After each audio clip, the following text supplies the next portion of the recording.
Salam əziz şagirdlər. İndi isə gəlin dövlətimizin xilaskarı mövzusunun ev tapşırıqları hissəsinə keçək. İlk tapşırığımız Euler-Venn diaqramındandır. Biz Euler-Venn diaqramında Heydər Əliyev Sovet Azərbaycan rəhbəri kimi və Heydər Əliyev müstəqil Azərbaycan Respublikasının prezidenti kimi məhz bunları müqayisə edəcəyik. Cəmşid Naxçıvanski adına hərbi liseyin yaradılması. Xatırlayırsınızsa, məhz 1969-82-ci illərdə Heydər Əliyev Sovet Azərbaycan rəhbəri olarkən o hərbi kadrların hazırlanması üçün Cəmşid Naxçıvanski adına belə bir hərbi liseyin yaradılmasına nail olmuşdu. Bu sözsüz ki, diaqram ilk hissəsinə daxil olur.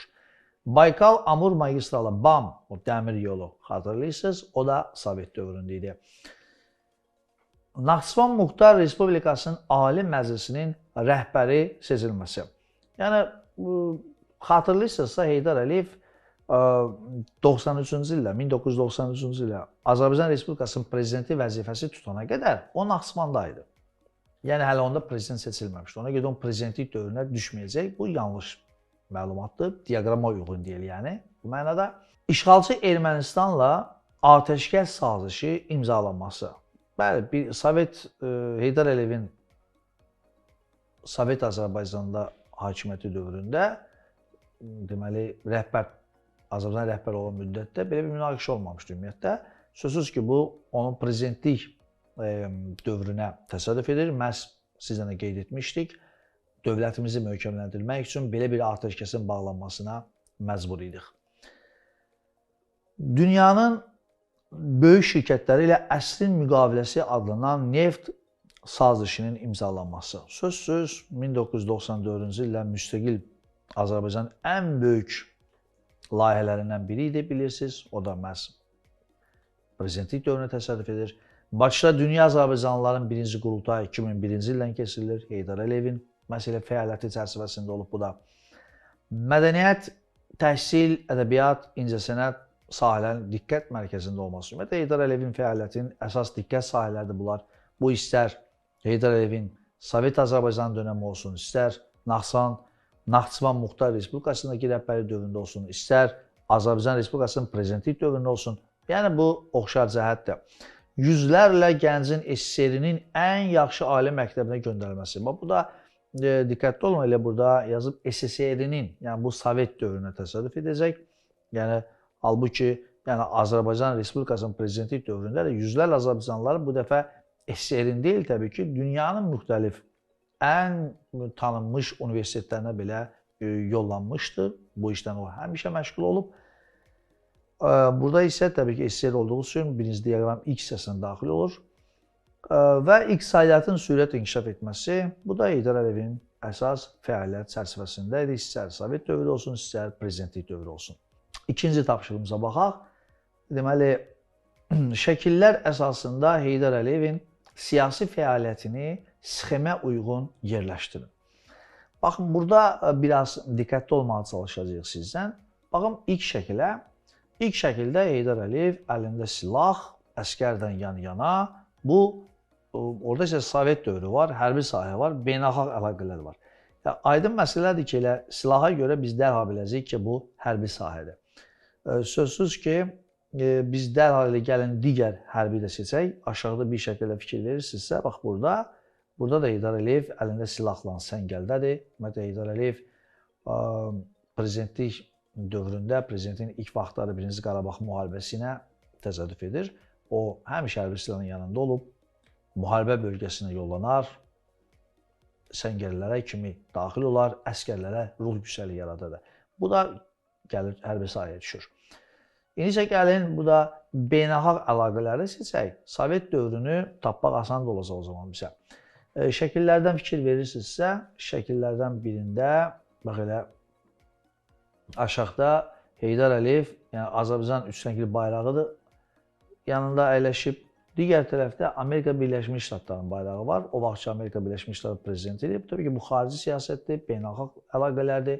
Bu, beynəlxalq əlaqələr daxil olacaq və Heydər Əliyev fikir verirsinizsə, indiki prezidentimiz İlham Əliyevlə bir fotosu olan şəkil, orada əlinə neftlə, yəni üzünə vurur. Bu simvolik idi. Nə üçün? Əsrin müqaviləsi bağlanarkən olmuşdu bu. Yəni Heydər Əliyev bununla xalqımıza bir mesaj verirdi ki, dövlətimizə böyük sərmayələr qoyulur, Azərbaycan tezliklə iqtisadi cəhətdən güclənəcək. Sözsüz ki, bu xarici siyasətdir, yəni beynəlxalq əlaqələrdir. Və artıq iki olan, yəni bunu həm də necə seçə ayıra bilərdiniz? Heydər Əliyev Sovet dövründə nisbətən yox, ümumiyyətlə gənc idi o dövrdə.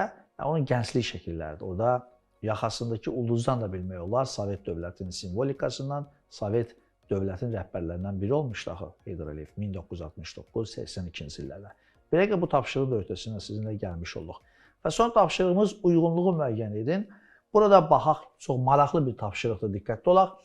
Heydər Əliyev Azərbaycanın keçmiş dövrü haqqında zəngin biliyə malik idi. Yazıb, bəli, xeyr. Sözsüz ki, bəli. Əgər bəli isə, gəlin onda digər tərəfdə baxaq. Nəyə görə, necə Heydər Əliyev Azərbaycanın keçmiş dövrü haqqında zəngin biliyə malik ola bilər?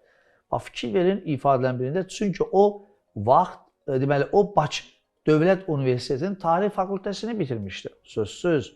Deməli, beləliklə gəlin həmən deməli, çərçivələri birləşdirəndə cavabı tapdıq. Azərbaycan Respublikasının Prezidenti Heydər Əliyev Bakıda Cəmşid Naxçıvanski adına hərbi lisey yaratmışdı. Bəli, xeyr. İndi burada sizinlə bərabər indi bunu görəcəyik. Elə baxın birinciyə. Bu dövrdə Azərbaycan SSR-in rəhbəri vəzifəsini tuturdu. Bəli, məhz Sovet dövründə yadınızdadsa sizin məhz belə bir hərbi lisey olub. Bu da bizim tapşırığımıza uyğun gəlir.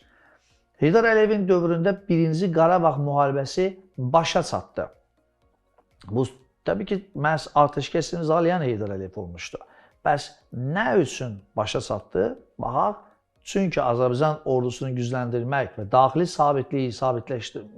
vəziyyəti sabitləşdirmək üçün vaxt lazımdır. Bu səbəbdən Heydər Əliyev bunu da həyata keçirmiş oldu. Və nəhayət sonuncuya baxırıq. Heydər Əliyev əsrin müqaviləsini imzalamaqla dünya Azərbaycanlılarını bir yerdə toplaya bilmişdi. Bəli, xeyr. Diqqətli olaq uşaqlar, əsrin müqaviləsi yəni ki, beynəlxalq şirkətlərlə bağlanmışdı. Bu 1994-də olub. Ancaq Azərbaycanlıların qurultayı isə 2001-ci ildə olub. Bu uyğun gəlməyəcək. Burada təbii ki, cavab xeyr olacaq.